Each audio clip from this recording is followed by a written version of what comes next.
Perkenalkan, nama saya Ninyo Marianti Apriliasari, NIM A1B020264, kelas A Keuangan, Program Studi Manajemen. Pada kesempatan kali ini, saya akan sedikit membahas terkait dengan materi desain tata letak sirkuit terpadu. Berdasarkan ketentuan dalam pasal 1 ayat 1 dan 2 Undang-Undang Nomor 32 Tahun 2000 tentang desain tata letak sirkuit terpadu, tentang ini dapat dipahami dua hal, yaitu sirkuit terpadu dan desain tata letak.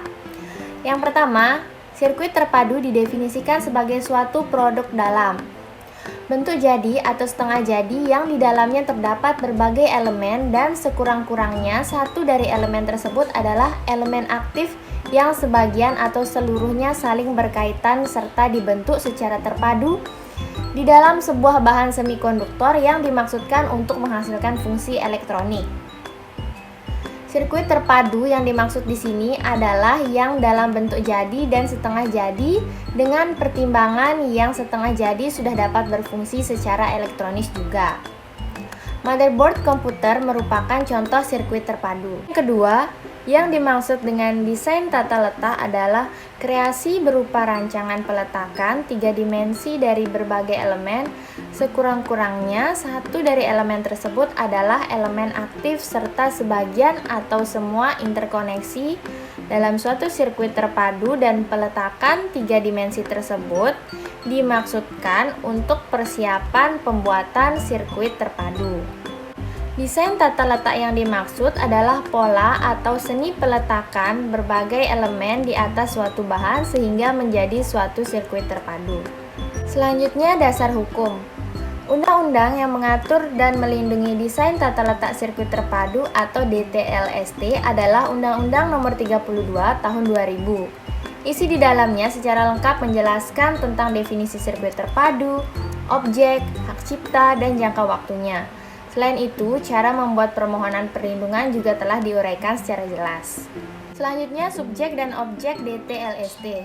Subjek adalah seorang atau beberapa orang yang menghasilkan desain tata letak sirkuit terpadu, yang kedepannya negara memberikan hak pemanfaatan desain tata letak sirkuit terpadu yang bersangkutan secara eksklusif dalam jangka waktu tertentu atau 10 tahun dan tidak dapat diperpanjang, terhitung sejak DTLST itu untuk pertama kalinya dimanfaatkan secara komersial.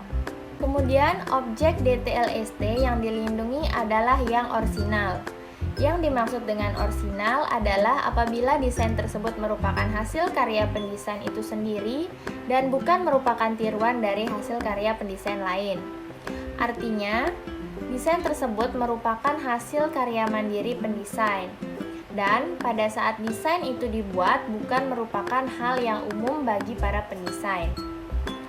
Selain orisinal, desain itu harus mempunyai nilai ekonomis dan dapat diterapkan dalam dunia industri secara komersial.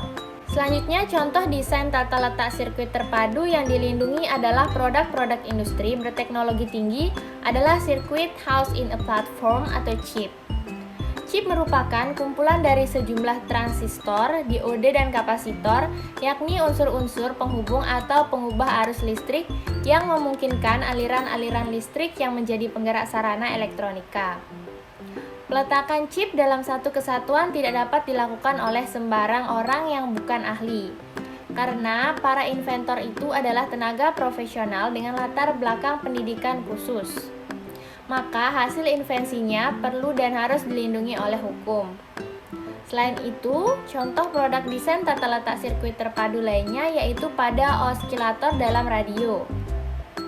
Dengan peletakan komponen pada sirkuit terpadu secara benar, maka bisa menghasilkan sebuah fungsi. Selanjutnya, untuk sistem pendaftaran, teman-teman bisa membaca lampiran di sini. Sistem perlindungan hukum. Perlindungan hak atas desain tata letak sirkuit terpadu atau DTLST dapat diberikan oleh negara melalui Departemen Hukum dan HAM. Direktorat Jenderal Hak Kekayaan Intelektual apabila diminta dengan permohonan oleh pendesain atau badan hukum yang berhak atas desain tersebut. Bentuk perlindungan yang diberikan kepada pemegang hak desain tata letak sirkuit terpadu adalah hak eksklusif. Hak DTLST diberikan atas dasar permohonan atau pasal 9. Hak eksklusif yang dipegang adalah untuk melaksanakan hak tersebut sendiri atau pasal 8 ayat 1 dan dapat yang pertama melarang orang lain untuk tanpa persetujuannya membuat, memakai, menjual, mengimpor, mengekspor, dan atau yang kedua mengedarkan barang yang di dalamnya terdapat seluruh atau sebagian desain yang telah diberikan hak desain tata letak sirkuit terpadu. Dan yang ketiga, kecuali untuk kepentingan penelitian dan pendidikan sepanjang tidak merugikan kepentingan pemegang hak desain tata letak sirkuit terpadu tersebut. Kemudian hak moral seorang pendesain adalah hak pencantuman nama pendesain dalam sertifikat, daftar umum, berita resmi DTLST, sekalipun hak ekonominya sudah dialihkan seluruh atau sebagian kepada pihak lain.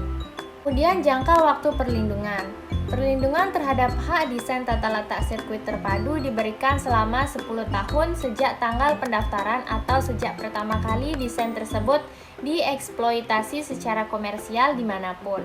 Selanjutnya pelanggaran dan sanksi. Pada pasal 42 ayat 1, barang siapa dengan sengaja dan tanpa hak melakukan salah satu perbuatan sebagaimana dimaksudkan dalam pasal 8 dipidana dengan pidana penjara paling lama 3 tahun dan atau denda paling banyak 300 juta rupiah. Sedangkan pada ayat 2, barang siapa dengan sengaja melakukan perbuatan sebagaimana dimaksudkan dalam pasal 7, pasal 19, atau pasal 24 dipidana dengan pidana penjara paling lama 1 tahun dan atau denda paling banyak 45 juta rupiah. Pengalihan hak dan lisensi hak. Pengalihan hak desain tata letak sirkuit terpadu dapat beralih atau dialihkan dengan yang pertama pewarisan, yang kedua hibah, yang ketiga wasiat, yang keempat perjanjian tertulis, dan yang kelima sebab-sebab lain yang dibenarkan oleh peraturan-peraturan perundang-undangan. Sekian materi terkait penjelasan desain tata letak sirkuit terpadu. Semoga teman-teman bisa paham ya. See you in the next video. Bye-bye.